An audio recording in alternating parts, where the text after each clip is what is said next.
Víte, svět se neřídí zákonama na papírech. Svět řídí lidi. Některý podle zákonů, jiný ne.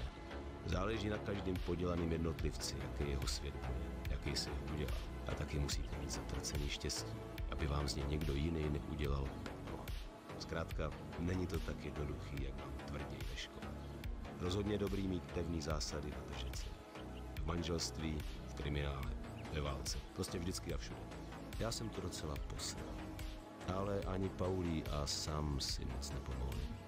Chtěli jsme mít lepší život, ale nakonec jsme skončili mnohem hůř než většina lidí. Víte, myslím, že důležitý je udržet ve věcech nějakou rovnováhu, nějakou míru. Jo, rovnováhu, to je lepší, to je to správné slovo.